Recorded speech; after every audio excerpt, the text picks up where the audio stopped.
आज हम लोग पढ़ेंगे क्लास 6 का ज्योग्राफी जो एनसीईआरटी के बुक से पढ़ेंगे। ठीक है, और लाइन बाय लाइन रीड करके एक एक वर्ड समझेंगे। पहला टॉपिक है कि सौरमंडल के बारे में पढ़ेंगे इसमें, और ग्रह के बारे में पढ़ेंगे, और उपग्रह क्षुद्र ग्रह के बारे में पढ़ेंगे। आइए हम लोग एनसीईआरटी बुक को लाइन बाय लाइन रीड करते हैं। ठीक है। सूर्यास्त के बाद आकाश को देखना कितना अच्छा लगता है। आसमान से पहले आसमान में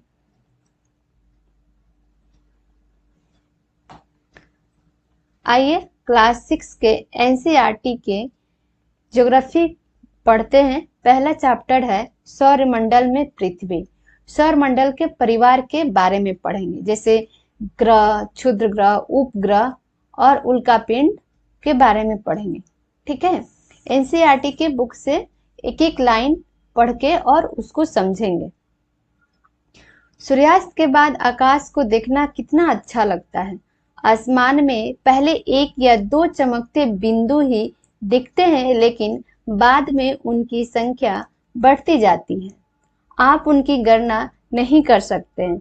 संपूर्ण आकाश छोटी छोटी चमकदार वस्तुओं से भर जाता है, जिनमें से कुछ चमकीले होते हैं एवं कुछ धुंधले होते हैं। ऐसा प्रतीत होता है मानो आकाश में हीरे जड़े हो। इनमें से कुछ टिमटिमाते प्रतीत होते हैं, लेकिन अगर आप उनको ध्यान से देखेंगे तो आप पाएंगे कि इनमें से कुछ की टिमटिमाहट अन्य से अलग है। ये बिना किसी टिमटिमाहट के चंद्रमा के समान चमकते हैं। इन चमकीले वस्तुओं के साथ आप प्रतिदिन चंद्रमा को भी देखते हैं। यह अलग अलग समय पर अलग आकार तथा अलग स्थिति में दिखाई पड़ता है। आप चंद्रमा को लगभग एक महीने में एक बार देख सकते हैं। यह पूर्ण चंद्रमा वाली रात को दिखाई देती है, जिसे हम लोग पूर्णिमा कहते हैं। मतलब कहने का मतलब कि चंद्रमा है जो दिन प्रतिदिन 15 दिन अपना रूप चेंज करते रहता है, करते जाता है। फिर 15 दिन के बाद क्या होता है, उसका साइज बढ़ते जाता है और एक महीना में एक बार पूरा अपना रूप ले लेता है। उस रात को हम लोग क्या बोलते हैं, पूर्णिमा के रात बोलते हैं। 15 दिन के बाद आप इसे नहीं देख सकते हैं। यह नए चंद्रमा की रात्रि या अमावस्या होती है। ठीक है, ऐसे रात में अगर आसमान साफ हो तो आप आसमान का अवलोकन अच्छी तरह से कर सकते हैं। क्या आपको इस आश्चर्य नहीं होता है कि हम दिन के समय चंद्रमा एवं इन सभी छोटी चमकीली वस्तुओं को क्यों नहीं देख पाते हैं? ऐसा इसलिए है क्योंकि सूर्य के अत्यधिक तेज प्रकाश के कारण रात के समय चमकने वाली वस्तुओं को हम दिन में नहीं देख पाते हैं। कहने का मतलब है कि हम दिन में चंद्रमा और तारे को चमक को क्यों नहीं देख पाते, क्योंकि सूर्य की इतनी ज्यादा चमक होती है कि उसमें चंद्रमा और तारे छुप जाते हैं, जिसके वजह से हम लोग दिन में ना चंद्रमा देख सकते हैं और ना ही कोई तारा देख सकते हैं। ठीक है, अब हम लोग पढ़ेंगे खगोलीय पिंड।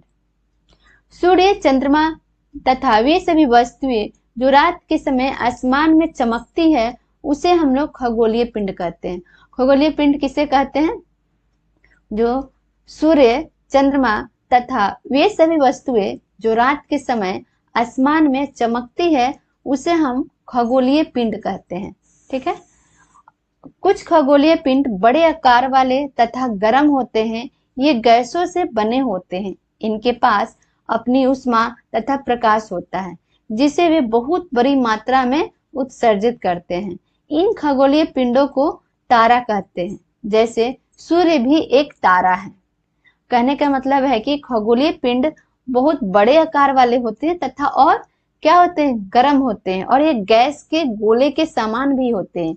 इनके पास खुद का ऊष्मा और प्रकाश होता है, और जो कि वो बड़े मात्रा में ऊष्मा और प्रकाश क्या करते हैं, उत्सर्जित करते हैं। इन्हीं को खगोलीय पिंड तारा कहते हैं, जैसे कि सूर्य भी एक तारा है।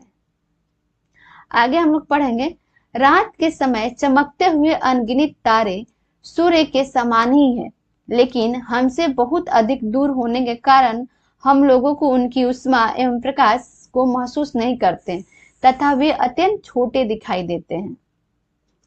आपने अवश्य ध्यान दिया होगा कि कुछ दूरी से देखने पर सभी वस्तुएं छोटी दिखाई पड़ती है। अत्यधिक ऊंचाई पर उड़ रहा हवाई जहाज कितना छोटा दिखाई देता है। मतलब कहने का मतलब कि रात के समय में चमकती हुई अनगिनत तारे सूर्य के समान ही है, लेकिन वो हमसे क्या है, बहुत दूर है, जिसके कारण हम लोग जो तारे को न छोटे छोटे रूपों में हम लोग देखते हैं। जैसे हम लोग किसी वस्तु को दूर से देखते हैं तो वस्तु क्या दिखता है, छोटा दिखता है। जैसे हम लोग आकाश में देखते हैं कि जब हवाई जहाज उड़ती है तो एक छोटी पंछी की भांति दिखाई देती है, क्योंकि वो हमसे बहुत दूर रहता है, जिसके कारण हम लोग हवाई जहाज क्या दिखता है, छोटा दिखता है। अब रात में आसमान की ओर देखते समय आप तारों के विभिन्न समूहों द्वारा बनाई गई विविध आकृति को देखते हैं। ये नक्षत्र मंडल कहलाते हैं। ठीक है, मतलब कह रहा है कि रात के में आसमान में जब हम लोग देखते हैं तो तारों का समूह दिखाई देता है। जैसे कहीं 7 तारा, 5 तारा, 3 तारा, इस तरह के तारों का समूह होता है, जिसे हम लोग नक्षत्र मंडल कहते हैं। ठीक है, अर्सा मेजर और बिग बेयर इसी प्रकार का एक नक्षत्र मंडल है। ये क्या है, अर्सा मेजर और बिग बेयर नक्षत्र मंडल का एक परिवार है। बहुत आसानी से पहचान में आने वाला नक्षत्र मंडल है। जैसे सप्तऋषि, 7 तारों का समूह, जो कि नक्षत्र मंडल अर्सा मेजर का भाग है। 1.1 में हम लोग देख सकते हैं तारों का ये समूह है। ये देखो, ये कितने तारों का समूह है, 7 तारों का समूह है, और ये 3 तारे का समूह है। ठीक है, आपने परिवार या पड़ोस में किसी बड़े व्यक्ति से कहिए कि वह आपको आसमान में और अधिक तारों, ग्रहों तथा नक्षत्र मंडल को दिखाए।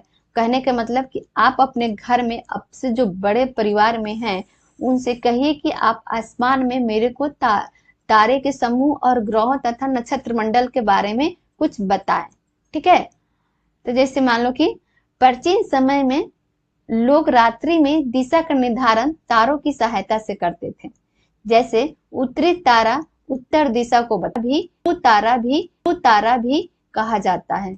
मतलब पहले जैसे दिशा का निर्धारण लोग कैसे करते थे, पहले रात में तारा को देखते थे और उस तारे से निर्धारित करते थे, तारों के समूह से निर्धारित करते थे कि ये जो तारा है ये यहीं पे रहता है और ये निर्धारित समय पे क्या करता है और दिखाई देता है। उसे हम लोग क्या बोलते हैं, उसे उत्तर दिशा बोलते हैं, और उसका नाम क्या देते हैं, ध्रुव तारा भी कहते हैं। जैसे देखो, ये उत्तर दिशा हो गया, ये पश्चिम है, ये पूरब। ये संकेतिक तारा 7 तारा है और ये देख रही है और इससे क्या पता चलता था, ये ध्रुव तारा है।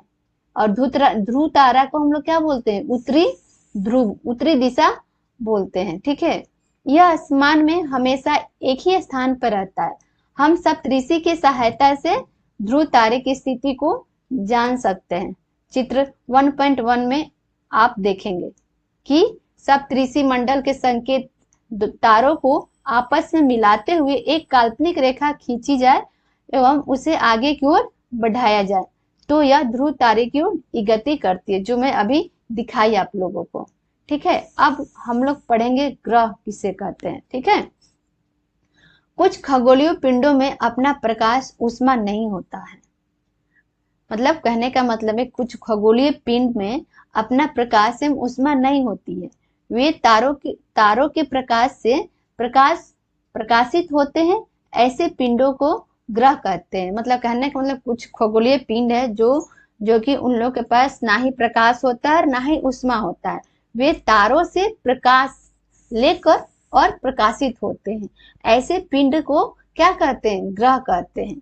अब ग्रह जिसे अंग्रेजी में प्लेनेट कहते हैं। ठीक है, ये कहाँ से लिया, ग्रीक भाषा के प्लेनेटाई शब्द से बना है, जिसका अर्थ होता है परिभ्रमक, अर्थात चारों ओर घूमने वाले। ठीक है, पृथ्वी जिस पर हम रहते हैं एक ग्रह है। पृथ्वी क्या है, पृथ्वी एक ग्रह है। यह अपना संपूर्ण प्रकाश ऊष्मा सूर्य से प्राप्त करती है, जो पृथ्वी के सबसे नजदीक का तारा है। पृथ्वी को बहुत अधिक दूरी से जैसे चंद्रमा से देखने पर यह चंद्रमा की तरह चमकती हुई प्रतीत होगी। मतलब कहने का मतलब पृथ्वी भी एक ग्रह है। यह अपना संपूर्ण प्रकाश एवं ऊष्मा सूर्य से प्राप्त करती है, जो पृथ्वी के सबसे नजदीक का तारा है। जैसे यहाँ पे दिन हम लोग कैसे, ये जो प्रकाश होता है, दिन होता है, ये हम लोग कहाँ से उत्सर्जित करते हैं? ये सूर्य से लेते हैं। ठीक है, आगे पढ़ेंगे। ये देखो, ये जो चीजें है, जैसे सूर्य है, सूर्य मेन है, सौरमंडल का मेन मुखिया है। सूर्य के बाद क्या आएगा? बुध, शुक्र, ठीक है, पृथ्वी, मंगल, ये क्षुद्र ग्रह की पट्टियां है। क्षुद्र ग्रह के बारे में हम लोग पढ़ेंगे एक एक करके। ये बृहस्पति है, और ये शनि है, और यूरेनस है, और क्या है? ये नेपच्यून है। ये सौरमंडल का परिवार है। ठीक है, अब आगे पढ़ते हैं। आसमान में देखने वाला चंद्रमा एक उपग्रह है। आसमान में दिखने वाला चंद्रमा एक उपग्रह है। उपग्रह किसका है? पृथ्वी का है। यह हमारी पृथ्वी का सहचर है तथा इसके चारों चक्कर लगाता है। हमारी पृथ्वी के समान 7 अन्य ग्रह हैं जो सूर्य से प्रकाश एवं ऊष्मा प्राप्त करते हैं। इनमें से कुछ के पास अपने चंद्रमा भी हैं। कहने का मतलब है कि हमारी पृथ्वी के समान ही 7 अन्य ग्रह हैं जो सूर्य से प्रकाश एवं ऊष्मा प्राप्त करते हैं, जिनमें से कुछ के पास अपने चंद्रमा भी हैं। ठीक है, अब हम लोग पढ़ेंगे सौरमंडल। सौरमंडल किसे कहते हैं? सौरमंडल के परिवार में कौन कौन से? सूर्य, 8 ग्रह, उपग्रह तथा कुछ अन्य खगोलीय पिंड जैसे क्षुद्र ग्रह एवं उल्का पिंड मिलकर सौरमंडल का निर्माण करते हैं। उसे हम सौर परिवार का नाम देते हैं, जिसका मुखिया कौन है? सूर्य है। सौरमंडल किसको बोलते हैं? सौरमंडल के परिवार में कौन कौन से आता है? सूर्य, 8 ग्रह, उपग्रह तथा कुछ अन्य खगोलीय पिंड जैसे क्षुद्र ग्रह, उल्का पिंड मिलकर सौरमंडल का निर्माण करते हैं और हमें सौर परिवार को नाम देते हैं, जिसका मुखिया सूर्य है। ठीक है, अब एक एक करके सूर्य, 8 ग्रह, उपग्रह तथा कुछ अन्य खगोलीय पिंड के बारे में हम लोग पढ़ेंगे। पहला है सूर्य ग्रह। सूर्य सौरमंडल के केंद्र में स्थित है। सूर्य कहाँ स्थित है? सौरमंडल के केंद्र में स्थित है। यह बहुत बड़ा है एवं अत्यधिक गर्म गैसों से बना है। सूर्य कैसे बना है? गर्म गैसों से बना है।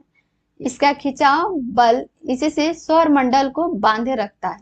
सूर्य सौरमंडल के लिए प्रकाश ऊष्मा एकमात्र स्रोत है। सूर्य क्या है? सौरमंडल के लिए प्रकाश ऊष्मा का एक ही मात्र स्रोत है, लेकिन हम इसकी अत्यधिक तेज ऊष्मा को महसूस नहीं करते, क्योंकि सबसे नजदीक का तारा होने के बावजूद यह हमसे बहुत दूर है। सूर्य पृथ्वी से लगभग 15 करोड़ किलोमीटर की दूरी पे है। कितने किलोमीटर की दूरी पे है? पृथ्वी से लगभग 15 किलोमीटर की दूरी पर सूर्य है। कौन है? सूर्य है। ठीक है, अब हम लोग पढ़ेंगे ग्रह के बारे में। हमारे सौरमंडल में 8 ग्रह हैं। सूर्य से दूरी के अनुसार वे हैं बुध, शुक्र, पृथ्वी, मंगल, बृहस्पति, शनि, यूरेनस तथा नेपच्यून। ये क्या है? सौरमंडल के 8 ग्रह हैं। इसमें से भी आंतरिक ग्रह है और बाह्य ग्रह है। आंतरिक ग्रह कौन कौन से हैं? बुध, शुक्र, पृथ्वी तथा मंगल। ये क्या है? आंतरिक ग्रह है। ठीक है, अब बाह्य ग्रह कौन कौन से हैं? बृहस्पति, शनि, यूरेनस तथा नेपच्यून। ये बाह्य ग्रह है। ओके, अब हम लोग पढ़ेंगे कक्षा के बारे में। ठीक है, सौरमंडल के सभी 8 ग्रह एक निश्चित पथ पर सूर्य का चक्कर लगाते हैं। सौरमंडल में जो 8 ग्रह है, ठीक है, एक निश्चित पथ पर सूर्य को चक्कर लगाते हैं। ठीक है, ये रास्ते दीर्घवृत्ताकार में फैले हुए इसी को हम लोग क्या बोलते हैं? कक्षा कहते हैं। ठीक है, अब जो बुध है सूर्य के सबसे नजदीक है। अपनी कक्षा में सूर्य के चारों ओर एक चक्कर लगाने में इसे केवल 88 दिन लगते हैं। कितने दिन लगते हैं? 88 दिन लगते हैं। ठीक है, अब शुक्र है। शुक्र को पृथ्वी का जुड़वा ग्रह माना जाता है क्योंकि इसका आकार एवं आकृति लगभग पृथ्वी के समान है। सूर्य को जुड़वा ग्रह क्यों माना जाता है पृथ्वी का? क्योंकि इसका आकार आकृति लगभग पृथ्वी की समान होती है। इसको जुड़वा बहन भी कहा जाता है। ठीक है, अब हम लोग पढ़ेंगे प्लूटो। प्लूटो भी एक ग्रह है। प्लूटो को हम लोग किस नाम से जानते हैं? बौना ग्रह के नाम से जानते हैं। अभी तक प्लूटो भी एक ग्रह माना जाता है, परंतु अंतर्राष्ट्रीय खगोलीय संगठन ने अपनी बैठक अगस्त 2006 में यह निर्णय लिया कि कुछ समय पहले खोजे गए अन्य खगोलीय पिंड तथा प्लूटो बौना ग्रह कहे जा सकते हैं। मतलब प्लूटो एक ग्रह है जिसको हम लोग बौने ग्रह के नाम से जानते हैं। ठीक है, अब हम लोग पढ़ेंगे पृथ्वी के बारे में। पृथ्वी के बारे में पढ़ेंगे, ये कौन से ग्रह हैं? ठीक है, सूर्य से दूरी के हिसाब से पृथ्वी तीसरा ग्रह है। कौन सा ग्रह है? पृथ्वी तीसरा ग्रह है सूर्य के दूरी के हिसाब से। आकार में यह पांचवा सबसे बड़ा ग्रह है। यह ध्रुव के पास थोड़ी चिपटी हुई है। यही कारण है कि इसके आकार को भू आभ कहा जाता है। भू आभ का अर्थ है पृथ्वी के समान आकार। मतलब पृथ्वी सूर्य की दूरी से तीसरे स्थान पे है।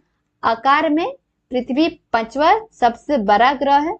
ये ध्रुव के पास थोड़ी चिपटी हुई है। यही कारण है कि इसका आकार भी भू आभा कहा जाता है। भू आभा का अर्थ है पृथ्वी के समान आकार। ठीक है, अब आगे और जानेंगे पृथ्वी के बारे में। जीवन के लिए अनुकूल परिस्थिति संभवतः केवल पृथ्वी पर ही पाई जाती है। पृथ्वी न तो अधिक गर्म है और ना ही अधिक ठंड है। यहाँ पानी एवं वायु उपस्थित है जो हमारे जीवन के लिए आवश्यक है। वायु में जीवन के लिए आवश्यक है गैसें जैसे ऑक्सीजन मौजूद है।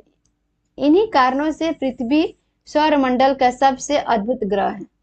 मतलब मोटा मोटी हम लोग जानेंगे कि पृथ्वी पर जीवन के लिए अनुकूल परिस्थिति संभवतः है क्योंकि पृथ्वी पर ना ही अधिक गर्मी है और ना ही अधिक ठंडी है। यहाँ पानी भी है और हवा भी है जो हमारे जीवन के लिए आवश्यक है, और गैसें भी है जैसे ऑक्सीजन, हाइड्रोजन, नाइट्रोजन, ये सभी गैसें मौजूद है कहाँ? पृथ्वी पर। इसीलिए सौरमंडल का सबसे अद्भुत ग्रह पृथ्वी को कहा गया है। ठीक है, अंतरिक्ष से देखने पर पृथ्वी नीले रंग की दिखाई पड़ती है क्योंकि इसकी 2/3 सतह पानी से ढकी हुई है। इसीलिए इसे नीला ग्रह कहा जाता है। पृथ्वी का और दूसरा नाम क्या है? नीला ग्रह, क्योंकि अंतरिक्ष से जब पृथ्वी को हम लोग देखते हैं तो नीला दिखाई देता है क्योंकि 2/3 सतह पानी से पृथ्वी क्या है? ढका हुआ है। समझ में आया? अब हम लोग पढ़ेंगे चंद्रमा के बारे में। चंद्रमा, हमारी पृथ्वी के पास केवल एक उपग्रह है जो कि चंद्रमा है। चंद्रमा क्या है? पृथ्वी का उपग्रह है। ठीक है, इसका व्यास पृथ्वी के व्यास का केवल 1/4 है। यह इतना बड़ा इसलिए प्रतीत होता है क्योंकि यह हमारे ग्रह से अन्य खगोलीय पिंडों की अपेक्षा नजदीक है। यह हमसे लगभग 3,84,400 किलोमीटर दूर है। अब आप पृथ्वी से सूर्य एवं चंद्रमा की दूरियों की तुलना कर सकते हैं। ठीक है, चंद्रमा पृथ्वी का एक चक्कर लगभग 27 दिन में पूरा करता है। चंद्रमा पृथ्वी का एक चक्कर कितने दिन में पूरा करता है? 27 दिन में। लगभग इतने ही समय में यह अपनी अक्ष पर एक चक्कर भी पूरा करता है, जिसके परिणाम स्वरूप पृथ्वी से हमें चंद्रमा का केवल एक ही भाग दिखाई पड़ता है। ठीक है, चंद्रमा की परिस्थिति जीवन के लिए अनुकूल नहीं है क्योंकि यहाँ इसके सतह पे पर्वत है, मैदान है एवं गड्ढे भी है जो चंद्रमा की सतह पर छाया बनाते हैं। किस दिन? पूर्णिमा के दिन। पूर्णिमा के दिन चंद्रमा पर इनकी छाया को देखा जा सकता है। ठीक है, चंद्रमा पे हम लोग क्यों नहीं रह सकते हैं? क्योंकि वहां पे पृथ्वी की तरह क्या नहीं है? ना ही गर्मी है और ना ही ठंडी है। या वहां चंद्रमा पे रहने के लिए अनुकूल नहीं है, क्योंकि चंद्रमा की परिस्थिति, क्योंकि वहां पे वहां पे पर्वत है, मैदान एवं गड्ढे भी है जो चंद्रमा की सतह पर छाया बनते हैं। पूर्णिमा के दिन चंद्रमा पर उनकी छाया को हम लोग देख सकते हैं, लेकिन रहने के लिए अनुकूल ग्रह नहीं है। अब पढ़ेंगे क्षुद्र ग्रह। ये है आपका क्षुद्र ग्रह, ठीक है। क्षुद्र ग्रह के बारे में पढ़ेंगे। क्षुद्र ग्रह किसे कहते हैं? तारों, ग्रहों एवं उपग्रहों के अतिरिक्त असंख्य छोटे पिंड भी सूर्य के चारों ओर चक्कर लगाते हैं। इन्हीं पिंडों को क्षुद्र ग्रह कहते हैं। क्षुद्र ग्रह किसे कहते हैं? तारों, ग्रहों, उपग्रहों के अतिरिक्त असंख्य छोटे पिंड भी सूर्य के चारों ओर चक्कर लगाते हैं। इन्हीं पिंडों को क्षुद्र ग्रह कहते हैं। जैसे ये मंगल एवं बृहस्पति की कक्षाओं के बीच पाए जाते हैं। कहाँ पाए जाते हैं? मंगल एवं बृहस्पति के कक्षाओं के बीच पाए जाते हैं, ठीक है। वैज्ञानिकों के अनुसार क्षुद्र ग्रह के ही भाग होते हैं, जो कि बहुत वर्ष पहले विस्फोट के बाद ग्रहों से टूटकर अलग हो गए, इसीलिए इनका नाम क्षुद्र ग्रह पड़ गया, ठीक है। मतलब वैज्ञानिकों के अनुसार क्षुद्र ग्रह के ही भाग होते हैं, जो कि बहुत साल पहले विस्फोट के बाद ग्रहों से टूटकर अलग हो गए, जिनका नाम पड़ गया क्षुद्र ग्रह। और किनके बीच होते हैं? मंगल और बृहस्पति के बीच होते हैं। ये एग्जाम में क्वेश्चन आता है, क्षुद्र ग्रह कहाँ पाया जाता है? तो मंगल और बृहस्पति के बीच पाया जाता है। अब हम लोग पढ़ेंगे उल्का पिंड। उल्का पिंड के बारे में पढ़ेंगे और उल्का पिंड के बारे में पढ़ेंगे अभी हम लोग। सूर्य के चारों ओर चक्कर लगाने वाले पृथ्वी के छोटे छोटे टुकड़ों को उल्का पिंड कहते हैं। उल्का पिंड किसे कहते हैं? सूर्य के चारों ओर चक्कर लगाने वाले पत्थरों के छोटे छोटे टुकड़ों को उल्का पिंड कहते हैं।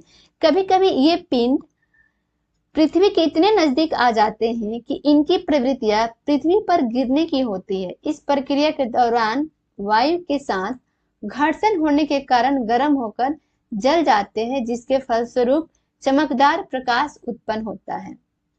कभी कभी कोई उल्का पूरी तरह जले बिना पृथ्वी पर गिरती है, जिससे धरातल पर गड्ढा बन जाता है। कहने का मतलब कि उल्का पिंड पृथ्वी के इतने नजदीक आ जाते हैं कि इनकी प्रवृत्तियां पृथ्वी पर गिरने की होती है, लेकिन इसकी प्रक्रिया के दौरान वायु के साथ घर्षण होने के कारण गर्म होकर जल जाता है, जो कि प्रकाश उत्पन्न होता है, जो हम लोग चमकते हुए प्रकाश को देखते हैं। कभी कभी ऐसा होता है कि ये बिना जले उल्का पिंड धरती पे गिर जाती है। जब गिरती है तो उस जगह पे क्या बनता है? गड्ढा बन जाता है, ठीक है। अब आगे पढ़ते हैं। क्या आपने तारों वाले खुले आकाश में एक दूसरे की ओर तथा फैली चौड़ी सफेद पट्टी की तरह एक चमकदार रास्ते को देखा है? जैसे ये देखो, ये यहाँ पे तारे हैं, ठीक है, ये खुले आकाश में, ठीक है, एक ओर से दूसरी ओर, ये एक ओर से दूसरी ओर तक फैली चौड़ी सफेद पट्टी है। ये जो सफेद पट्टी है ना, दिख रही है, ये चमकदार रास्ते को देखा है। तो यह लाखों तारों का समूह है। ये क्या है? ये लाखों तारों का समूह है। यह पट्टी आकाश गंगा है। इसको क्या बोलते हैं? आकाश गंगा है, ठीक है। हमारा सौर मंडल इस आकाश गंगा का एक भाग है। आकाश गंगा किसका एक भाग है? सौर मंडल का एक भाग है। प्राचीन भारत में इसकी कल्पना आकाश में प्रकाश की एक बहती नदी से की गई थी। प्राचीन काल में आकाश गंगा की कल्पना किससे की गई थी? बहती नदी से की गई थी। इस प्रकार इसका नाम आकाश गंगा पड़ा था। इसका नाम क्यों पड़ा आकाश गंगा? क्योंकि इन नदी से क्या किया गया था? कल्पना किया गया था, इसीलिए इसका नाम आकाश गंगा पड़ा, ठीक है। आकाश गंगा करोड़ों तारों, बादलों तथा गैसों की एक प्राणी है। आकाश गंगा क्या है? करोड़ों तारों, बादलों तथा गैसों का एक प्राणी है, इसीलिए इसे आकाश गंगा कहते हैं। इसी प्रकार लाखों आकाश गंगा मिलकर ब्रह्मांड का निर्माण करती है, ठीक है। ब्रह्मांड की विशालता की कल्पना करना अत्यधिक कठिन है। जैसे वैज्ञानिक अभी भी इसके बारे में अधिक से अधिक जानकारी एकमात्र करने में जुटे हैं। इसके आकार के संबंध में हम कोई जानकारी नहीं है, लेकिन फिर भी हम जानते हैं कि हम सभी इस ब्रह्मांड का हिस्सा है। जैसे ये देखो, ये पृथ्वी का इमेज करिए, पृथ्वी पे ये सौर मंडल है, आकाशगंगा, ये ब्रह्मांड है। ठीक है, तो आज का टॉपिक यहीं खत्म करती हूँ। नेक्स्ट क्लास में ये क्वेश्चन डिस्कशन कर दूंगी। ओके, ठीक है, एक एक क्वेश्चन को डिस्कशन कर दूंगी।